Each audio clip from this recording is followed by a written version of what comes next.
احتجاج ویلیو کیوں نہیں؟ احتجاج جو ہے بالکل بہت پھسپھسا احتجاج تھا یہ، جس نے یار یہی ہے نا کہ مصیبت یہ ہے کہ میں کیا کروں کہ اس ملک میں سیاسی تاریخ کا لوگوں کی دانش میں آغاز ہوتا ہے جب یہ لائیو ٹیلی ویژن آیا ہے، یہ سوشل میڈیا ہے۔ سب سے پہلا جو زبردست احتجاج ہوا وہ ہوا دسمبر 1991۔ ان دنوں صدر ہوتے تھے غلام اسحاق خان، ان کو تمام سول اینڈ ملٹری بیوروکریسی خوف عزت اور احترام سے یہ کہتی تھی بابا، کوئی غلام اسحاق خان نہیں کہتی تھی، بابا۔ ان کے بارے میں لفظ جی بابا کیا سوچ رہے ہیں، بابا کی کہہ رہے ہیں، وہ بابے رہے۔ یہ آئے جیسے ہی ہوئے تو محترمہ بینظیر بھٹو ماشاءاللہ دراز قد بھی تھی، گو بابا گو، گو بابا گو، گو، نو نو نو نو، چلا بھی رہے ہیں اس کے امیجز، گو بابا گو۔ یہ وہ نہیں ہے لیکن ہے غلام اسحاق خان صاحب کے۔ غلام اسحاق خان صاحب ہکا بکا رہ گئے۔ ارے یہ کہ وہ ساری زندگی جس کو گھنٹی بجا کے پی ایس کو ڈکٹیٹ کرنے کا شوق تھا، اب یہ جب وہ یہ اسٹریٹجی طے کر رہے تھے تو اتفاق سے ایسا ڈائس ہوا۔ پہ رہے نا، وہ ڈائس پہ رہے، یہ انہوں نے وہ اپنے ڈائس پہ رہے تھے نا سر۔ آپ نے کہا کہ بی بی وہاں لیٹ می فنش، اچھا اوکے پلیز ٹھیک ہے، کمپیریزن پھر کرنا نا، کرتا ہوں نا، کروں گا نا، ٹھیک ہے نا۔ یہ اپنے ڈیسک سے یہ وہ لوگ اپنے ڈیسک سے نہیں ہلے تھے، اپنے بی بی کھڑی رہی، اور مجھے ابھی تک یاد ہے وہ پریس گیلری میں یوں کر کے اپنا سرخ ہوا ہاتھ دکھا رہی تھی۔ اس کا ایک بیک گراؤنڈ ہے کہ اس سے ایک دن پہلے جب یہ اسٹریٹجائز کر رہی تھی کہ جی ہم نے غلام اسحاق کے ساتھ یہ کرنا ہے، تو میں گھس گیا ان کے ایف اے ٹو وہ ہوتا تھا گھر، منہ اٹھا کے چلا گیا۔ وہاں پہ بحث ہو رہی تھی، کچھ ان کی پارٹی کے لوگ کہہ رہے تھے، تو انہوں نے کہا کہ نصرت بٹ جو تھی، میں نے کہا جی بالکل صحیح ہے، آپ کے ساتھ جو زیادتی ہو رہی ہے اب کرنا چاہیے، اپنی پریزنس دکھانی چاہیے۔ غلام مصطفیٰ کھر اور آفتاب شیرپاؤ بھی وہاں بیٹھے ہوئے تھے۔ بعد میں مجھے مصطفیٰ کھر نے کہا تم انسان کیا نہیں یار، تم کیسے آدمی ہو، کوئی عقل استعمال کرو، کل کو ہمارا بھی تو کوئی پریزیڈنٹ ہو سکتا ہے، تو اس کے ساتھ بھی ہوگا تو پھر کیا ہوگا۔ اور میں کہا جی ہوں تاڑی واری ہے، یہ جو احتجاج ہوتے ہیں اس کے بانیوں میں آپ کا شمار میں اگر آپ بی بی کو مشورہ دے رہے تھے کہ نہ کرو تو یہ روایت نہ پڑی تو یار میں نہیں تھا بھائی، پہلے کنونس کر رہی تھی اپنے ساتھیوں کو، پرسویٹ کر رہی تھی۔ آپ نے کیا کہا؟ میں نے انتہائی چمچوں کی طرح میں نے یہ دیکھا کہ بیوی کا یہ موڈ ہے، میں نے ان کی ہاں میں ہاں ملائی، شامل ہو گیا نا۔ میں نے تو چمچے کی نہیں کی نا یار، میں نے نہیں اپنی رائے دی۔ کیا تم کسی سیاستدان کو، وہ صحافی خود کو دھوکہ دیتا ہے جو یہ سمجھتا ہے کہ میں کروایا سیاستدان کو، وہ جھوٹ بولتا ہے، اس سے جھوٹا کوئی صحافی نہیں ہے، یا جھوٹا ہے یا خوش گماں ہے۔ آپ کہہ رہے ہیں کہ صحافیوں کی سیاستدان نہیں سنتے، اور نہیں، ان کو کم ہی سمجھتے ہیں، منشی سمجھتے ہیں یار تم۔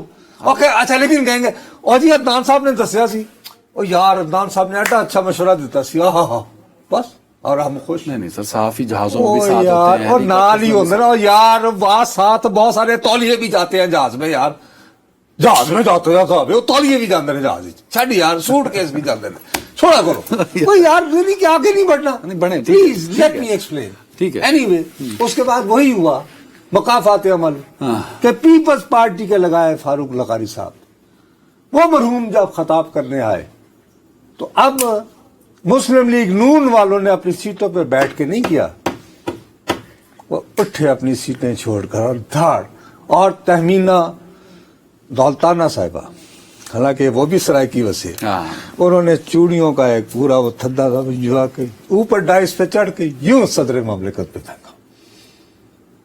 او مائی گاڈ، یہ ہوا؟ یس سر، بے تہمینہ دولتانہ زندہ ہے اللہ کے بدل سے، بھی پوچھ لو، بھی فون کر کے پوچھ لو۔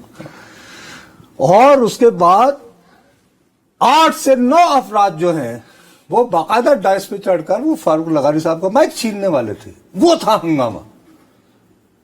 او مائی گاڈ، اچھا۔ تو آج کا یہ بس ٹھیک ہے، وہ اٹھے، میں نے آصف علی زرداری صاحب کے اندر داخل ہونے سے پہلے 3 منٹ پہلے جلوس کی صورت میں اندر آئے، ان کے ہاتھ میں بڑی بڑی قد اعظم تصویریں تھیں کوئی قد اعظم کی، تصویریں او خوب وہی جو 2.5 فوٹو، وہ یار وہ اتنا بڑا تو تھا نا، وہ انہوں نے سیٹوں پہ لگا دیے، جنہوں نے نہیں دیکھا ان کو۔ اس کے بعد وہ لوگ جی فرق یہ ہے کہ اپنی سیٹوں پر نہیں بیٹھے رہے، ڈائس تک گئے ہیں، ڈائس کے نیچے ہی رہے ہیں، صرف ایک آدمی جمشید دستی نے یہ کوشش کی کہ وہ جو صدر صاحب جہاں پہ خطاب کر رہے تھے اس کے نیچے جو تھا اس پہ وہ عمران کی تصویر لگا دیں، جس کو انہوں نے سیکیورٹی والوں نے ہٹایا.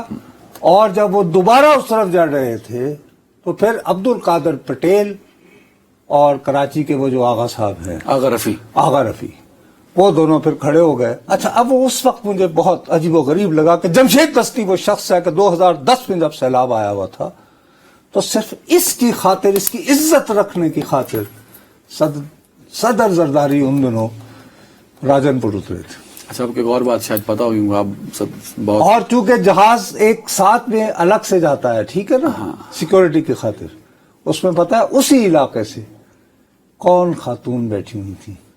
نہیں، ہنا ربانی اکیلی، اور ان کا چہرہ اترا ہوا تھا کہ پورے محلے کو پتا چلا کہ صرف جمشید دستی کی خاطر صدر پاکستان زرداری وہاں پہنچے.